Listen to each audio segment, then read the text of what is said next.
What's up, guys? Welcome back to the YouTube channel. We're here for a new vlog. Hi everyone Welcome back to the Student Talk podcast. Yay! I said that was our right. first try as It well. was our first try, and I actually said it right this time, which I did not expect. So today's episode is about going from the transition, going from year 1 to year 2. Yeah, last week we talked about the transition from college to first year, and this week we're going to be talking about the transition from first year to second year, because it's a lot. A lot has happened in our student lives. A lot happens that no one really talks about very much. Like, no one really tells you about this jump, so we thought Yeah. we'd break the ice and be the better bad news. So we're going to give you a little overview of our experiences going from year 1 to year 2, and we're just gonna talk to you about what we what okay, what no, we're just gonna tell you about An overview. yeah, but that's not what I wanted to say. I'm sorry. Experience. No, I had another word in mind, I swear. Oh, you must hate it when I do this. I'm sorry. It's a good guessing game. Yeah, literally. No, we're going to go into detail to how it was for us, and then we're going to give you tips and tricks. That's what I wanted to say. Yay. Yay, we got it done. Sorry, I swear I'm not usually this, like... It's 11:30 on a Confused. Friday morning. We're not built for this. And this is the first thing we have to do today. And we had other previous things to do, like, at home before we got here, I'm guessing. I know you did. I woke up at 10 to 10, and I left the house at 10:15. So all I had to do was kind of wake up. I woke up at 8, so I had things to do. I had a vintage parcel to arrive, and it arrived. Got a cool new jumper. Okay, so do you want to go first, or do you want me to go first? By all means. Thank you. Okay, let's go.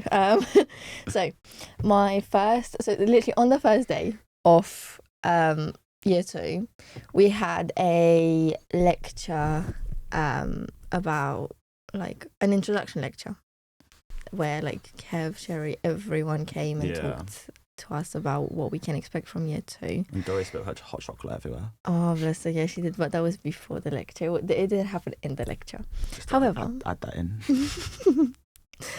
you always have to, like, mention her somehow, don't you?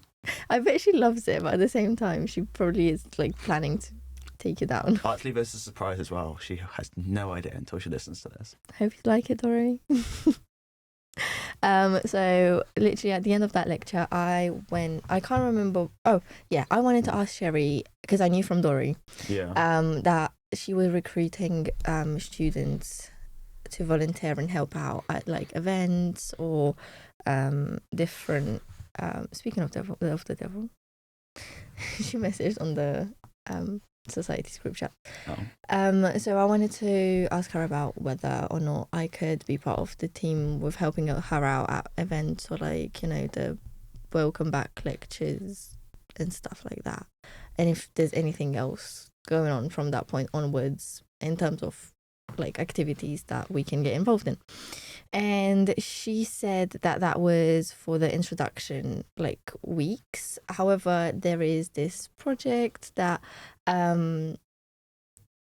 needs to be sort of started up again and handed over to new students this year.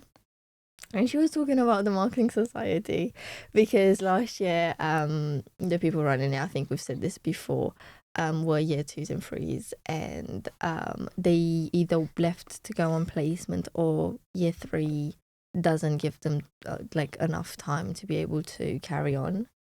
And so she genuinely asked me, like, unprompted, like, literally nothing. She was like, do you want to be the president of it? And I was like, I mean, I wouldn't mind. I don't know what that entails, or, like, what I have to do. So I'd need someone to tell me, please. But also I wouldn't mind just being part of it, like, part of the committee. And she said she directed me to someone to speak to them about it. And then I also spoke to Dory because I knew she was part of the book club committee.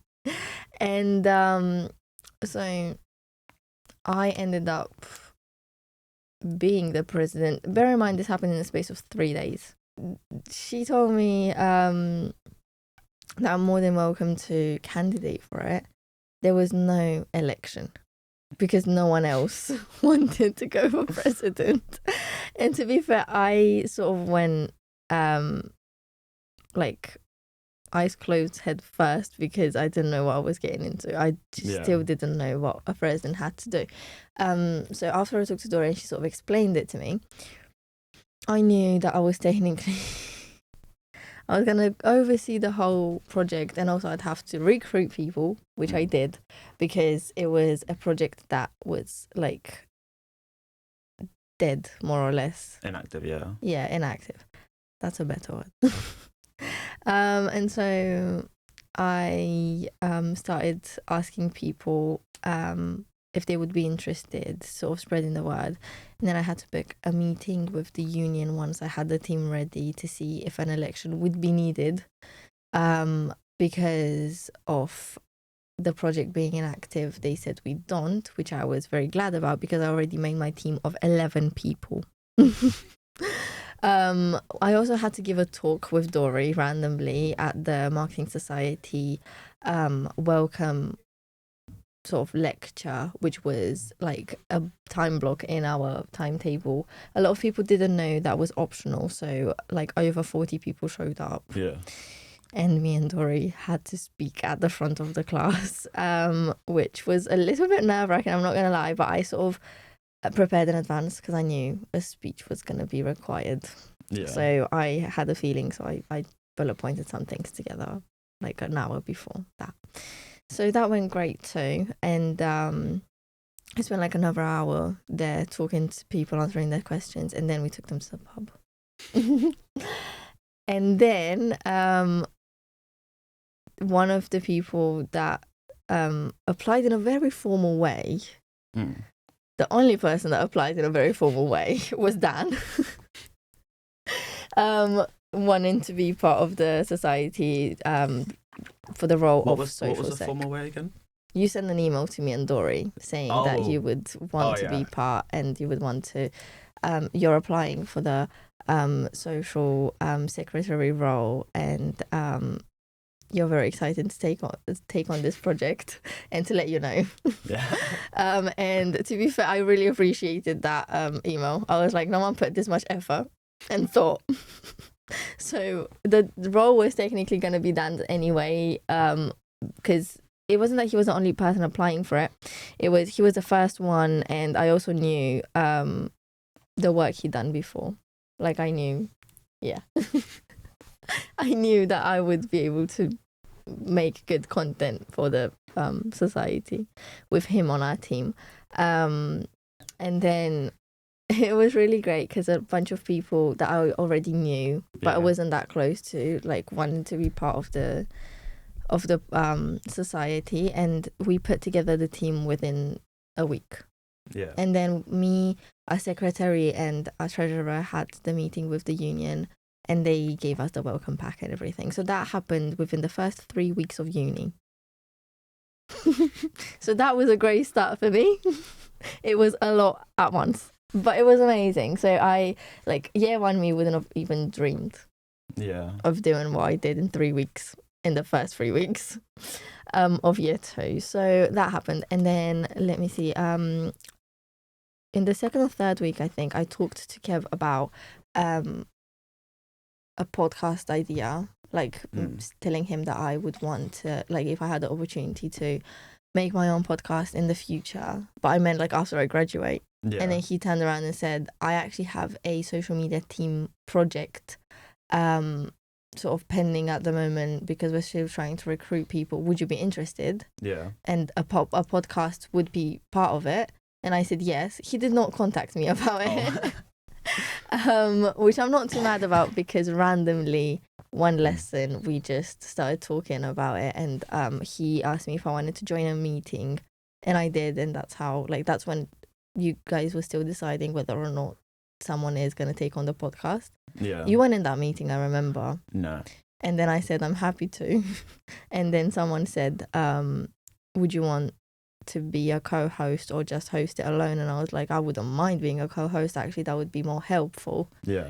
And then I don't know how you got into it. I think either I read the note. I think I might have read the notes of the meeting. And I just saw the words podcast and I was like, get me in. Yeah. And then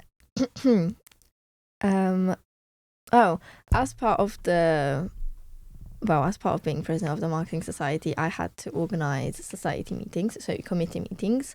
Obviously, we had to put together events, so we had to plan in advance. We still do, because that's still going on. And I had to chase people with emails and reply to society's emails. We had a couple of work opportunities being sent to us either via Instagram or email, so we had to get them out, and technically I had to coordinate the whole thing in terms of getting messages out to people, making sure everyone does their part, and then reviewing it and then getting them to be posted and shared further. I also started my part-time job in November. Okay. On top of everything else. And then I can't remember, I think we started the podcast early December, but we were already planning for it. I think since before. The first episode must have come out they come out, once a week. We had 4 come out then, so let's see.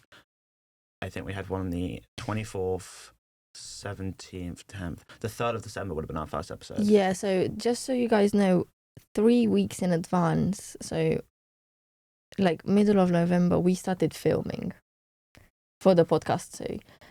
So my schedule within the first 2 months of uni, my schedule was already packed on top of uni hours, and I'm actually proud to say, it sounds very sort of nerdy, but I have an 100% attendance streak since the beginning of the year.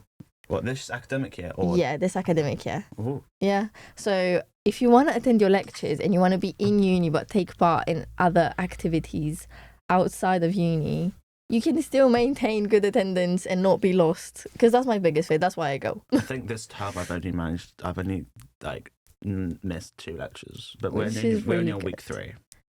Yeah. And then my housemate's only been to 3. Yeah, exactly. So it depends. Obviously, a lot of people learn differently, but I feel like if you don't get the information in the lectures with the explanations you get provided by the teacher, To be fair, half the time I'll walk out of my lecture and I'll be more confused than I was when I walked in. Yeah, well, that can also happen. Depends on how tired you are. So yeah, go on. Talk to us about your experience. Some of mine was similar. I've got a little extras as well. So from starting, at the end of the first year, going into second year, I was recruited to be part of the social media team for the university itself. So I sent an application, had to send a little content video. And then during the summer, I worked on that a little bit. But then when it came to September, it really kind of started, which already was Sorry. It's fine. I do it all the time. September was really when my content role kind of started for that. And that took up a fair amount of time, actually. And then at the same time as that, we had an open day. And at the open day, they were asking people if anyone was interested in running the business and law TikTok page. And I just said, yeah, I need experience. I'll happily do it. Yeah. And now I'm coordinated for that. That's really cool. They started sending me TikTok briefs to start with. And then after that, they kind of say, make whatever content you want. I've been trying to be really consistent with it, but I've got a lot of content ideas which I need to kind of start getting out there. But I know there's a lot of stuff that needs to be done for it, but I've got that to sort out. And then obviously first week of the second year, I decided to join. I heard your little speech at the Marks lecture, and I was like, yeah. Did you enjoy my speech? Was it a good structured speech? Yeah. Thank you. I worked hard for it. To be fair, I remember saying to Dory in the first week, I was like, I wouldn't mind being part of the committee, but not anything too high. I was like, a social set would be quite good. Yeah. So then, I applied. Obviously, I got it. Side note, I don't mean to interrupt you, but I actually thought you wanted to go for president as well, and and she told me that, and she confused me, and I was like, last year with like the other, like the previous kind of like committee, they were talking to me about like being part of the committee, and they mentioned president, and I was like, I wouldn't want to be president. Don't run away from a presidential position. It's not that bad. There's a lot of behind the scenes work that I have to do, and sometimes I genuinely feel like you guys think I don't do anything, and I'm like, mate. I know not you don't, but I mean, like, in general, when like things aren't moving on the group chat and whatnot, I'm like, you can't even imagine. You know, like, it's not just because I don't broadcast it on the on the chat because I don't have the time to, doesn't mean it's not happening. So obviously I became part of the committee. Another big part of my second year as well was I wanted to be part of a sports team this year, so I joined the lacrosse team. I haven't been as active in the second term at the moment just because I've had a lot of stuff to do, which I'll talk about in a minute. But I'm trying to go there when I can. And then the end of last year, Kev sent an email about their social media team, and so I joined a meeting for that, and then he brought it up again back in September, and so obviously we joined the social media team, and then again I heard the word podcast and I was like, get me in. So I think I messaged Story about it, and she was like, oh yeah, like speak to Kev about it. So we spoke to Kev, we had a tour, and here we are. I think that is my main thing. Let's start from the big change from first year to second year is all these like new things coming in, as well as trying to balance going to lectures and having a social life. Don't want to like pride too much, but somehow amongst all that, I've still gotten a first in 5 out of 6 of my assignments. Really? That's really good. The only one I didn't get a first in, I was 2 marks off. That's really good. I wish I could say the same. I got a first in probably like, I don't want to lie, I know I got a 95 on DCC, the first one. Oh, I got and that's my highest ever. I got 95 at what was it called? Intro to Digital last year. On the last one. Oh, the Hayes campaign. Yeah. We got a 95 for that one. That's really good. That was a group one as well. Basically, my highest one throughout both years of uni was the one on Kev's, but I kid you not, it took me a month and a week to do that, and I focused only on that. So on Toya's one, which was search marketing, I only had a week and like 3 days to get done, and you can definitely tell I only had a week and 2 days to get 3 days to get it done in the mark. Mine was... I passed. I don't fail anything.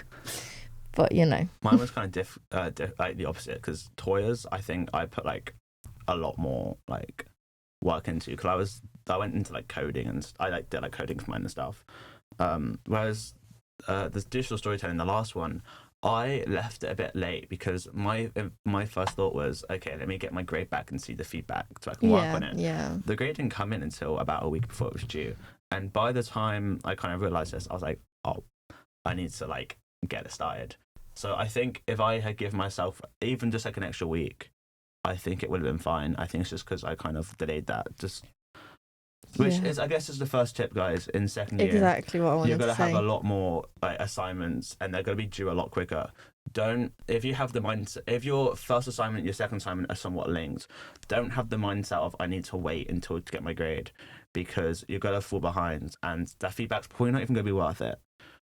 The thing is, most feedback is like subject to the assignment itself, rather like if you were to do the same assignment or something similarly in the future, know what you have to look out for. Even though, for example, just like Dan said, because we talked about DCC, they were both for the same client and they definitely did link, and his mentality wasn't wrong. It's just you did realize it wasn't worth waiting that long, did you? Didn't you? And I think the grade did come out and then I started it, but my feedback I got was not worth the wait. Like, I thought it was quite vague, and I was like, I could have started this like a week ago, and I might have got a first. Yeah. But I blame myself for that. But don't make the same mistakes. Yeah, just because sometimes it's not worth delaying, especially because those ones were big, like creative assignments for us. So your logic was not wrong at all. It's just take his advice, please. Like, genuinely take his advice, because he knows what he's on about. I also wanted to say start assignments as soon as you get them, or like as soon as you get the brief and your lecturer or seminar tutor talks to you, and especially if it's a group assignment as well, because you don't want to be that guy who kind of like leaves it all to the last minute, because they're not gonna like you. Yeah, they're not. So one thing people have to understand is when it's group work or teamwork in general, you can't treat it like an individual project. Just because you work well under pressure and leaving it last minute, it's not just you that's going to get stressed out. And people are not going to be so lenient, especially if they've done all their work and they can't see you show up. You might get the work done in the end, but that doesn't mean you're going to be, you know, understood as well as you would if you were to like attend the meetings and do the work gradually. I feel like talking about like assignments and stuff, I do feel like a lot of people don't realize the jump that it is from first year to second year in terms of like the workload and the assignments we get. Yeah, definitely. Like, I know that this term, for example, we've got in the second year, we've got a module that is like a mini dissertation. It's a 3,000 words essay. Essay. It's a research project. Yeah. And just that in itself being one assignment sounds very scary. Out of 2 for one module is terrifying. Yeah. But like first year, people are gonna tell you in first year your grades don't count and stuff like that, and like the assignments aren't gonna be as heavy. When you get to second year, those grades do count, and those assignments for sure. Yeah. And those assignments increase a lot in terms of like workload and what you're expected to do. And second year is a lot more self-directed study as well. Yeah. So you obviously still have all the support available, like that doesn't change. It's just your timetable might decrease in terms of how many hours you're in uni, because you have the opportunity to work either in the library or at home, whatever self-directed work that you're expected to do, because otherwise you will not be able to cope as much as we want to sugarcoat it and tell you, oh, you're going to be fine. You are not, because that's why you go to uni, to learn. And that's why, if you remember when we had to put our personal statements together in college, you had to show how invested you are in your studies and how willing you are to do work outside of college or school for the things that you want to achieve, because that's what uni is about. And so it is different compared to what you'll see in first year, because in first year there's only like 6 modules throughout the whole year. Yeah, if you're I think it depends on the uni, but I think most unis have it like we do. So we have, so in the first year you'll have 6 modules across the whole year. In ours, we have 3 modules per semester, but each module still has 2 assignments like last year. So you've got 3 assignments that'll be due in like October, start November, 3 that are due in like January, December, and then we've got ones due in March and April, and then we've got ones after that all due in May. Yeah. And so your workload would increase, but it might not look like it. It might look the exact same, but in reality, your workload has increased. And you really need to, that's something that not a lot of people will tell you straight off the bat. You need to do that beforehand so you can mentally prepare yourself. Yeah. And we don't want to scare you off. We don't want to make it seem like, oh, second year's hell. It's not. No. because no, hear me out. You have the experience of first year. You know your way around. You know your way around the resources, the library website, you know, lecturers that you will see new lecturers, but you will see a lot of your previous ones as well, so you'll be more comfortable with them already. You'll know their style of teaching, so you won't be as lost as you might be in first year. And to be fair, I felt like when I started doing assignments, I thought to myself, like, oh, I actually know this stuff. In second year, when I started doing Yeah. my work, I was like, oh, I actually know this stuff. Like, I actually learned a lot in year one. And I had like a little moment. I was like, oh, look at that. I didn't go for nothing. um, but also, you know how you said first year doesn't really count? Mm. I feel like it still does. Yeah, it does. That's just what people will tell you. That people Yeah, will say that first to year didn't sort of count. take your stress off your shoulders. If you want to do a placement, first year definitely counts. It does. Like, you have to get, you obviously, you wouldn't be expected to get all firsts, you know, because that's, to be fair, that's impossible even in third year. Mm. Like, it's a lot of work to get a first, and it's a lot of detailed work, so you have to pay attention to the details, and sometimes you don't have the time. Yeah. Unless they come to you like first thing when you start writing, like you are aware of them details, it's not gonna be like natural. That doesn't mean you still can't get first, you know. I mean, but I've gotten pretty much all. exactly. But as long as you understand the content, your grade is gonna reflect that for sure, and you will get much more than a pass. You just have to pay attention, because at the end of the day, it's more important what you like remain with instead of what grade you get, because you can get that grade and then forget everything. Yeah. Because you learned it mechanically. So pay attention in first year too. I feel because like as well, like going to second year, like compared to first year, it's like the lecturers will all know you as well going into second year, and like you might have like a much better relationship with them because they know you on a more personal level, and like things like this, like opportunity, like we're known, and like we get contacted by people to share messages. Like, they share messages through us because we have connections with the faculty and the lecturers, but also the students. Yeah, exactly. So to be fair, it's great to get involved because they treat you like adults because you are adults. Like, literally, we're 10 and 20 this year. If there's any year to get involved, everyone will tell you that the second year is probably the most difficult year, and so far it's been more difficult than first year. Yeah. But it's also the perfect time to get involved. It is more rewarding for sure. Like, it's probably one of the most difficult but most rewarding years, because I don't know what third year like has prepared for us, but I know a lot of the third years don't have that much time to get involved anymore because they have bigger things to be concentrated on.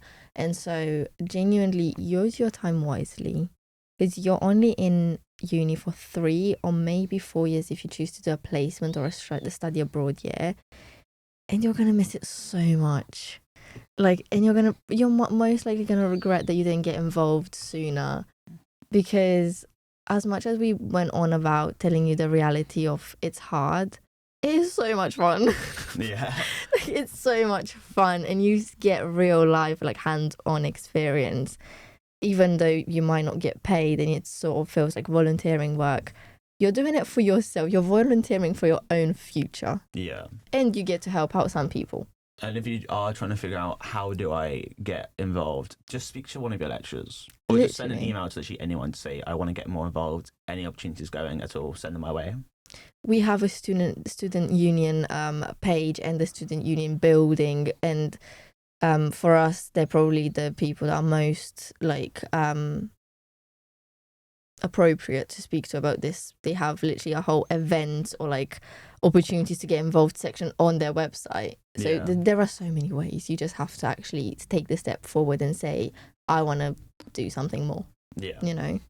I was just going to say a little bit about another thing that happens in second year that a lot of you might not be fully aware of or prepared for is, like, with all like this extracurricular stuff we joined aside, there is obviously the thing of, if you're in your second year, obviously you have the opportunity to either go on a placement or study abroad. And something that people don't really talk about much is the amount of things you have to do to prepare for them. So, for example, placement. A little tip I'd give you is to send if you have a careers team at your university, send your CV over to them in the summer, at the start of the summer.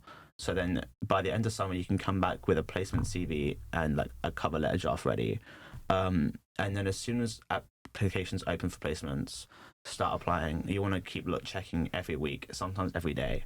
Just hit apply, work on your cover letter, CV, and get it out as soon as possible, because a lot of companies will open up early, close early. A lot of company recruitment time takes a long time. and you just want to save yourself as much stress as possible by just getting them out as soon as you can. The thing is, not a lot of like they won't really tell you a lot about it in classes. You kind of just have to almost figure it out yourself in a way, because if you're there waiting thinking, oh, they're gonna give us a lecture about placements and stuff, They and did. they might give you a brief overview. Yes, exactly. But they're not gonna like, it's not gonna be like a whole module kind of thing where like you're preparing, everyone's like on the same boat. People in your class you're sat with, they might already have their placement sorted. They might have their interviews. They might not be thinking about placement. You know, it's just something that you've kind of got to self-direct yourself to.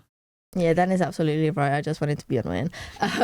Because we did, in fact, have the lecture. It was just, like he said, briefly, like telling us sort of what resources we have available. And then it is definitely up to you to go after. Yeah. Like, sort of go after what you want. You go seek out help and then get your applications ready and everything. Also, another like sort of important thing to mention is don't get stressed out if people that you know have already got a placement or like tell you they've applied to like 5, 6, 7 jobs and you haven't even done 3 yet. Yeah. I am not talking from experience. Technically, I am. No, so technically, I've got stuff ready and whatever, but like until I managed to send them through, I was getting worried that a lot of people have been saying that they got like interviews and that, and I haven't had the time to actually go over what I needed to get them ready and send them out. And so I was like, oh my God, what if I'm actually not going to get a placement? And I started doubting myself and thinking. And then to be fair, Dory, when we came back from the Christmas break, she came by my work and she we started talking a little bit about placements, and I asked her how it's going, and she said she applied to a few, like she got some offers and whatnot. And then I said I haven't had the time to even get like stuff ready for it, and she said, yeah, but not everyone's the president of the marketing society, and that sort of gave me a little confidence boost. I'm not gonna lie. Thank you, Dory. So it's important to sort of focus more on what you have to do than what you could have done and what anyone else is doing. And because go on. I was gonna say, at the same time, if you've applied for like 20, the chances are you're gonna hear back from 1 or 2 at most. Exactly. So it's not necessarily like your rate of success for getting a placement is not dictated by how many you apply to. It's whether or not those applications are worth looking at by the person that's looking through them. And yeah, just which on that note, next tip for the second year, you might not have done this much in first year, but especially if you're on a creative course like us, second year, build up your LinkedIn profile. Oh, definitely. My LinkedIn, at least 1 or 2 posts going up there a week now. Like, you need to build that up because a lot of employers will look at your LinkedIn and see your kind of career development on that. And you can also find placements on LinkedIn as well. I've had people reach out to me. I've had I was meant to tell you about this before, but I forgot. I had someone from Flying Emirates. From where? So the travel. Yeah, the junior. Someone reached out, and I saw this morning about a air hostess job because they found my profile on LinkedIn and they said if I would be interested, and that it stood out to them. So there you go. Opportunities come your way without even like realizing. Obviously, I can't do that. Although I wouldn't mind traveling. But I can't do that because I'm looking for something else. So I had to politely decline and thank them for the offer. But I was just shook. I was like, okay. And yeah, it is important to sort of list all your skills, all of them. Don't doubt yourself, because if you have like the skills and experience, but you're not like perfect, that doesn't mean it's not worth putting it down, because you know what a certain thing is about.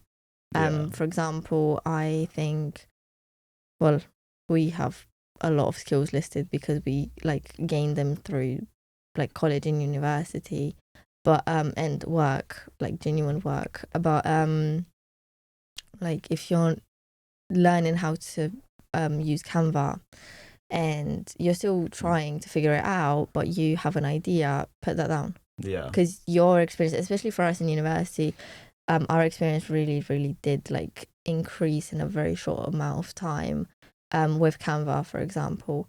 And it was like I had that skill down already, but I knew I wasn't like perfect at it or whatnot. Like I wasn't like an expert. But now I can say I know my way around Canva. I can use it literally like it's my favorite thing to use when it comes to editing or like creating things. So it's worth genuinely like tooting your own horn and put yourself out there, because you're advertising yourself. No one else is going to do it for you. If you seem like you're unsure of yourself, no one's going to be like no one's going to think you're like good at the things you say you can do unless you tell them you are. Yeah. You know, I will say as much as well, like obviously try to get like, especially in second year, try and get as much experience you can for LinkedIn. Don't burn yourself out. Like obviously we've taken on a lot of like extracurriculars and a lot of experience, different things, but we've also stated that we have experience or are experiencing burnout. And I think that's a really important thing to talk about, especially in second year. You will, obviously there's a heavy workload, there's a lot more things you have to do, and chances are you will get burnt out in one way or another. And it's important to kind of like sometimes take a step back or just say you need a break. Yeah. Also that really links nicely to what I was going to say.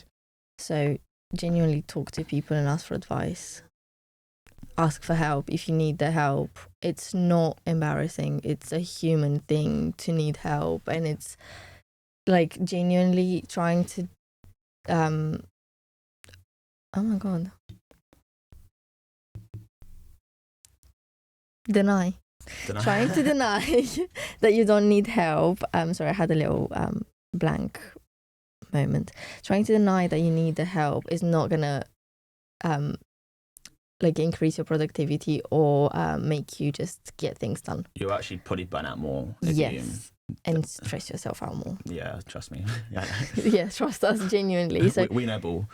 We really do. So like if there's a lecturer that you feel like you're comfortable speaking to about this, or even a friend that's on your course, or literally anyone, talk to them. Make sure you just sort of tell them a little bit of what's going on. And personally, if I was to recommend speaking to someone, it would be a lecturer or a seminar tutor, just because they know the resources available at uni. There's a lot, and I mean a lot of things available to help us out when we get stressed out. And I'm not just on about the like well-being team.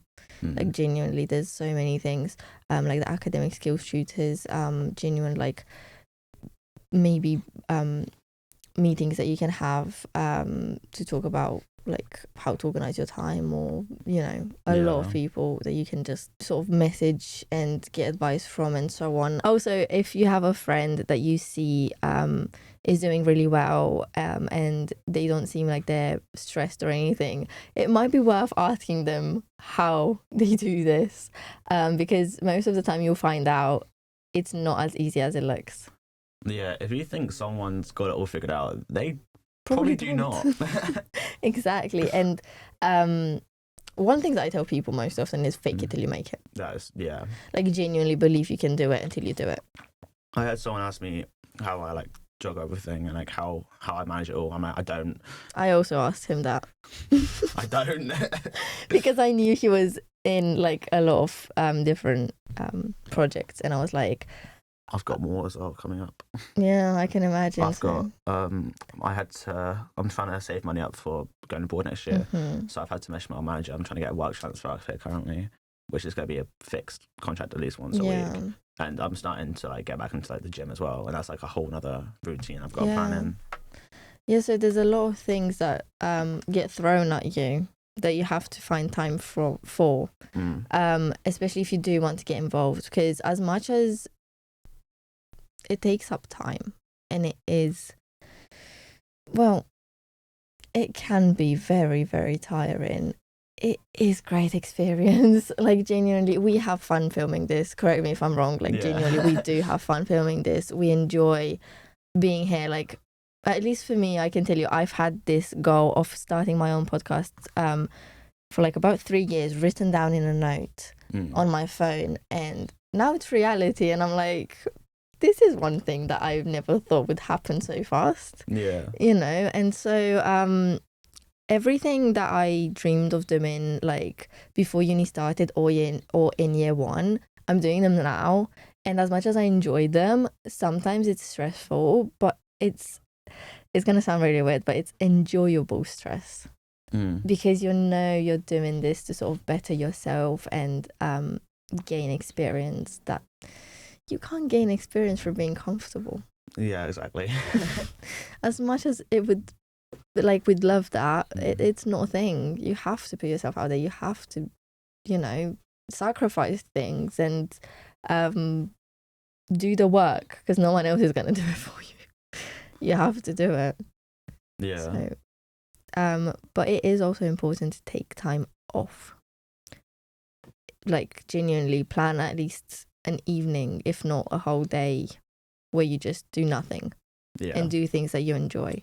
And I mean, like, genuinely, like, apart from going out with friends, I mean, if that works for you and that relaxes you and everything, do that. But sometimes that can happen throughout the week anyway. I mean, genuinely take a self-care day. Like, genuinely do nothing. Put on a show, lay in bed, do absolutely nothing, because that is going to help clear out your head. Yeah. For me, doing nothing is the gym. Like, that clears out my head best.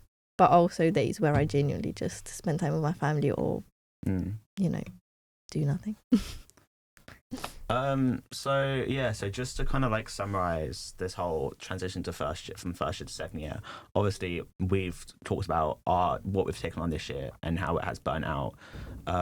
Get involved is what I would say, especially if you are looking to build up your LinkedIn, your CV. But don't burn yourself out, and make sure you have time for yourself. And especially with assignments as well, like Marina said, start them as soon as you can. It sounds scary, and I'm not gonna lie to you, it can be a little bit scary going from first year to second year. But as long as you're staying on top of everything and doing the best you can, then there's no reason why you can't succeed. Also, just one little side note: don't be too hard on yourself if you can't stay on top of everything all the time, or you can't always be motivated to do the things perfectly. Or sometimes genuinely we have days when we can't be bothered, but we still show up. It's important to show up. As much as you hate it, show up, because you will thank yourself later. But just bear in mind that if you take on activities like we do, be realistic about it. And if you don't want to like reach a point where you say you don't want to do anything anymore, which is burnout.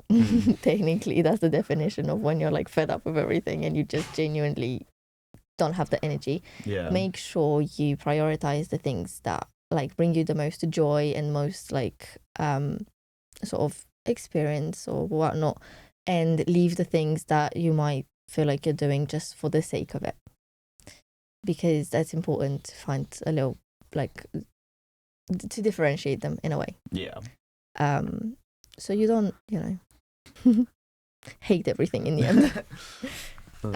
So that was it from us. We hope you enjoyed this episode. We hope we didn't scare you off from going to second year. Yeah, we hope you're hopeful, not if frightened. You guys did enjoy learning or like hearing about going from first year to second year, please do feel free to like leave a comment or something. That is a feature you can do on Spotify and on YouTube. Yes, you can. You can reach out to us. Guys, talk to us, please. And we also have the UAP.marketers Instagram page as well, which I will put down in the description for both videos. So if you do want to reach out, or you have any suggestions on things we could talk about, or you just want to share your story, then go and give them a message as well. Yeah, feel free to let us know how your experience is going, and we will catch you in the next one. Awesome. Bye. Oh my god, I think that went really good.